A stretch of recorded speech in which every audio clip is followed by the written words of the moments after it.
Now, of course, you've judged at quite a few national speed mooting competitions now, and I think coming back to what you mentioned before about the fact that there weren't many mooting competitions previously, I mean that's part of the reason I actually set the competition up, because when I was at university, there were we had internal competitions and that was it. But unless you were in with the right people, you would never be put forward for sort of the large external competitions, etc. So I think what I like about the national speed moot is anyone can enter it independently of whether your university put you forward, etc.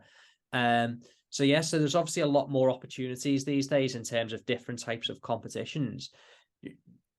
Is there any are there any sort of common mistakes that you see from mooters when you've judged these competitions, and any tips that you can give for potential mooters? I mean, I don't really know common mistakes, mainly because the quality of mooting nowadays is so incredibly good. And it's actually to a degree, particularly the national speed mooting competitions, when I've judged there, I've been absolutely blown away by just how good the students are. And that is, it's a brilliant leap forward. And I think that it's actually something that I'm seeing in all the competitions that I do, the increasing levels of competence and strength. I suppose the one mistake that I do perhaps see more often than not, not necessarily at that competition, but at others, is assuming the judge knows too much. Mm. And that's something as well that I tend to see often in assessments as well, which is this assumption that you know it, therefore the other person knows. And that probably is the case. But it's very much this question of making sure you take the judge from A to B to C to D so you get to E, rather than going A to D and then to E. Mm-hmm. Because even if the judge does know how to get there, and they probably will, they need you to spell it out to make sure that there's no corners being cut.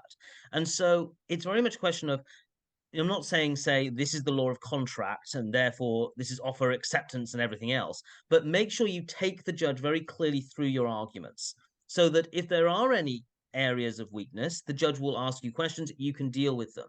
Mm-hmm. But that helps you to stay in control of the arguments far more completely. Whereas if you start jumping bases, the judge is likely to pick up on whatever they feel like, and that will probably take you out of your flow more completely. That if you're taking nice short strides to get to where you want to.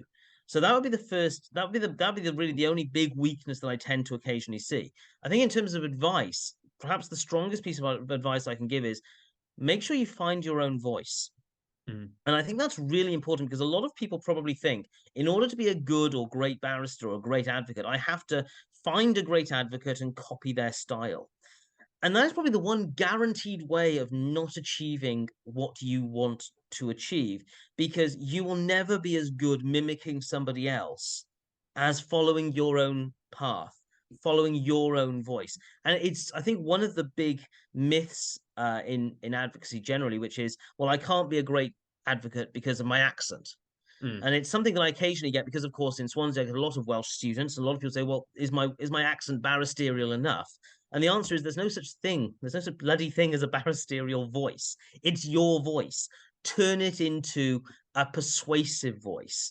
And if you have an accent, use it, because it's a godsend.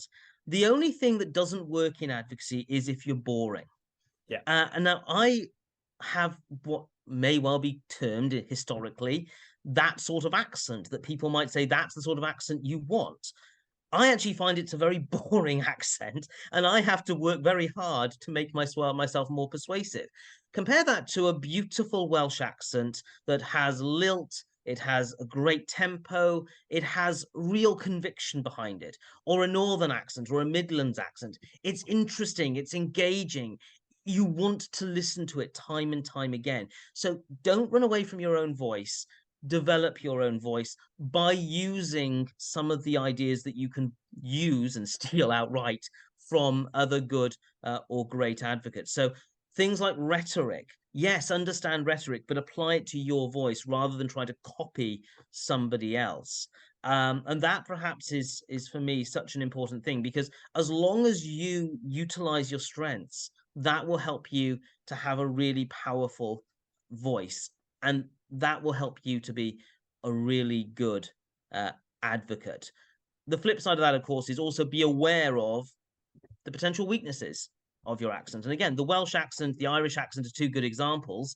They're brilliant to listen to, but if you speak too quickly, they can sometimes become incomprehensible.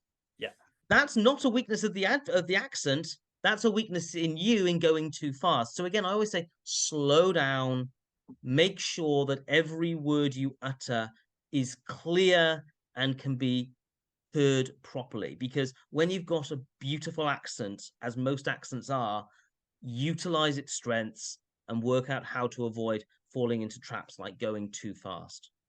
Brilliant. Great advice there. I mean, I asked this question to most of our panelists that have been mooting judges.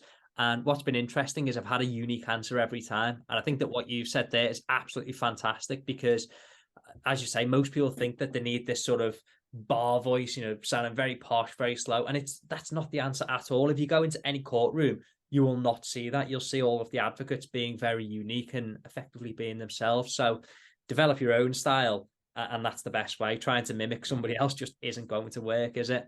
No. And at the end of the day, you'll be more persuasive if you're natural. And if you try to, if you're half thinking about how you speak and how you dress it up, you're not thinking about the substance, the content. You're not reading the judge. 10% of your mind is occupied on something else, and it's like if you're following the football score, 10% of your mind is occupied on that rather than what you're doing, and that just doesn't work as well. Yeah, no, not at all. Well, I think you've covered a lot there and you've given a lot of great advice.